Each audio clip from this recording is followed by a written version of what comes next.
បាទក្រឹបស្ពានតាមក្តាប់នេះ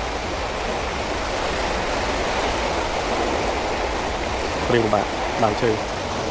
គឺធ្វើលបងខាងសងអាគារទៅយើងអាចដើរបានតាមកលៀបលបងចឹងយើងទៅឈើឬអីបំថ្មគឺទៅចូលបាយយើងអាចដើរទៅបាន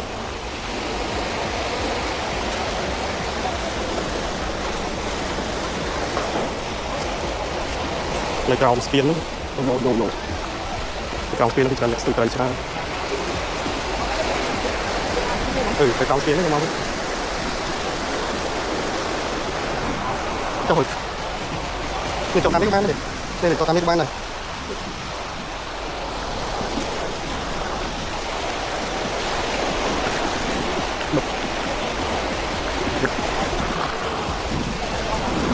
មកល្អថ្មនេះគេកាត់ស្នាមគេកាត់តោ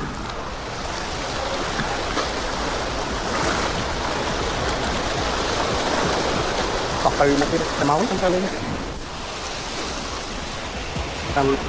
ទៅ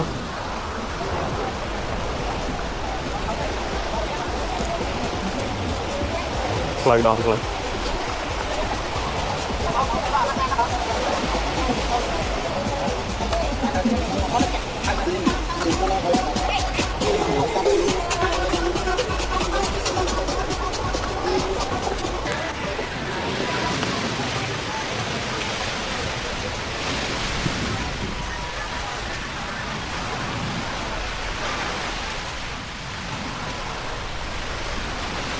ចូលដល់បងប្អូននេះគឺយើងមកឆ្នេរពុះបងឆ្នេរកោះពុះបងប្អូនហើយយើងអាចមកដល់ក្រោមជើងជួយបានយើងអាចឃើញយើងលេងពីពុះទៅច្រើនគឺយើងចូលដល់មកគឺអាបណ្ឌិត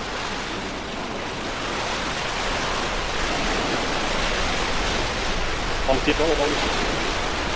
បាទសួស្តីបងប្អូនអរគ្នាថ្ងៃនេះបានមកលេងនៅឆ្នេរកោះពុះបងប្អូនហើយខាងក្រោយនេះគឺផ្លូវដែលយើងដើរមកគឺដើរតាមថ្ម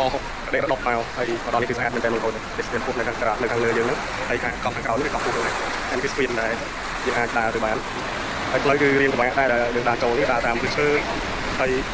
នឹងដំបដែរដំបវាមានប្រតិទិស្មារតីដែរបងប្អូនទៅបងប្អូនអញ្ចឹងគឺវាដូចមានស្នាមគេកាត់យកប្រាអញ្ចឹងបងប្អូនគេរីកចំឲ្យស្អាតស្មារតីវាមានធំដែរតែយើងអាចឡើងតាមលើនឹងបានមកហ្នឹងគឺស្អាតមែនទែនបងប្អូន